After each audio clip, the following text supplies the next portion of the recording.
మరి జగన్మోహన్ రెడ్డి గారు హత్య రాజకీయాలు చేశారు, గొడ్డలి రాజకీయాలు చేశారు,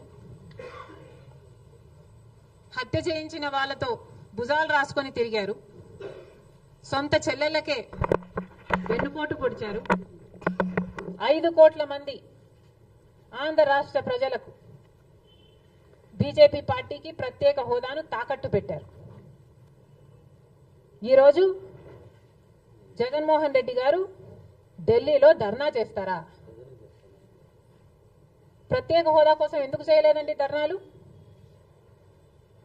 5 సంవత్సరాల మీద అధికారంలో ఉన్నారు కదా, మరి ఢిల్లీలో మీరు ప్రత్యేక హోదా కోసం ఎన్నిసార్లు ధర్నాలు చేశారు? ప్రత్యేక హోదా అసలు ఊసే లేకుండా చేశారు కదా. ప్రత్యేక హోదా గురించి మీరు ఏ రోజు పట్టించుకోలేదు, పోలవరం గురించి మీరు ఏ రోజు పట్టించుకోలేదు, రాజధాని గురించి అని చెప్పి 3 రాజధానులను కన్ఫ్యూజ్ చేశారు. ఆఖరికి కడప స్టీల్ ఫ్యాక్టరీని కూడా మీరు పట్టించుకోలేదు. విశాఖ స్టీలు మన రాష్ట్రానికే తలమానికమైనా అమ్మేస్తామన్నా కూడా పట్టించుకోలేదు. ఈరోజు మాత్రం ఢిల్లీకి వెళ్ళి ధర్నా చేస్తారట. మీ కార్యకర్తను చంపేస్తే ఢిల్లీకి వెళ్ళి మీరు ధర్నా చేస్తున్నారే, మరి మీ సొంత చిన్నాన్నను చంపేసినప్పుడు మీరు ఢిల్లీలో ఎందుకు ధర్నా చేయలేదు న్యాయం కోసం? జగన్మోహన్ రెడ్డి గారు సమాధానం చెప్పాలి. ఒకవైపు ఇక్కడ అసెంబ్లీ జరుగుతుంది. అసెంబ్లీ జరుగుతున్న సమయంలో మీరు అసెంబ్లీలో ఉండకుండా ఉండే ధైర్యం మీకు లేక ఇలా సాకులు వెతుక్కొని మీరు ఢిల్లీ వెళ్తామంటున్నారే. అంటే అసెంబ్లీలో ఏ బిల్లు ప్రవేశపెట్టినా అది ప్రజలకు వ్యతిరేకమైన అది పాస్ అయిపోవాలనా? మీరు ఉన్నదే 11 మంది. కనీసం ఆ బిల్స్ మీద డిస్కషన్ మీకు అవసరం లేదా? మీరు కొట్లాడాల్సిన అవసరం లేదా? ఏం ఆలోచన చేస్తున్నారు జగన్మోహన్ రెడ్డి గారు? అసలు ఈ వెనుకొండలో జరిగిన హత్య కూడా పొలిటికల్ మర్డర్ ఇది కానే కాదు, ఇది వ్యక్తిగత మర్డర్ అని కూడా అంటున్నారు కదా. మేము ఏదో సాక్షి మీడియానో లేకపోతే టీడీపీ మీడియానో పట్టుకొని మాట్లాడడం లేదు. మా ఎంక్వైరీలు మేము చేసుకొని న్యూట్రల్ మీడియాతో లోకల్గా మేము మాట్లాడిన తర్వాత మేము వచ్చిన కన్క్లూషన్ ఏమిటి అంటే ఇది వ్యక్తిగత మర్డర్. మొన్నటి వరకు కూడా హత్య చేసిన వాళ్ళు, హత్య గురైన వాళ్ళు ఇద్దరు వైసీపీతోనే ఉన్నారు. మరి అలాంటప్పుడు ఇది పొలిటికల్ మర్డర్ ఎలా అవుతుంది?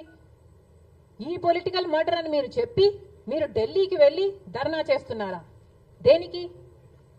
మీ ఉనికి కాపాడుకోవడం కోసం, మీ పార్టీ కోసం అని చెప్తున్నారు. ప్రజలు ఏం ఆలోచిస్తారు?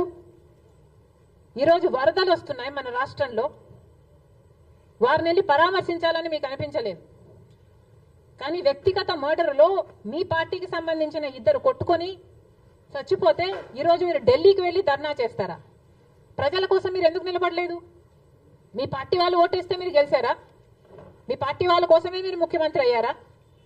5 సంవత్సరాలుగా మీరు ప్రజల కోసం పనిచేయలేదు, కానీ ఈరోజు ఢిల్లీకి వెళ్ళి ధర్నా చేస్తారట.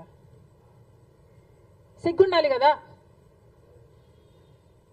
కానీ ఈ విషయంలో పోలీసులను కూడా అడుగుతున్నాం. నడి రోడ్డు మీద ఇలా హత్యలు చేసుకుంటుంటే పోలీసులు ఏం చేస్తున్నారు? ఆంధ్ర రాష్ట్ర పోలీసులుగా మీ బాధ్యత కాదా లా అండ్ ఆర్డర్ మెయింటైన్ చేయడం? ముఖ్యమంత్రి గారు, డిప్యూటీ ముఖ్యమంత్రి గారు చంద్రబాబు గారు, పవన్ కళ్యాణ్ గారిని కూడా ప్రశ్నిస్తున్నాం.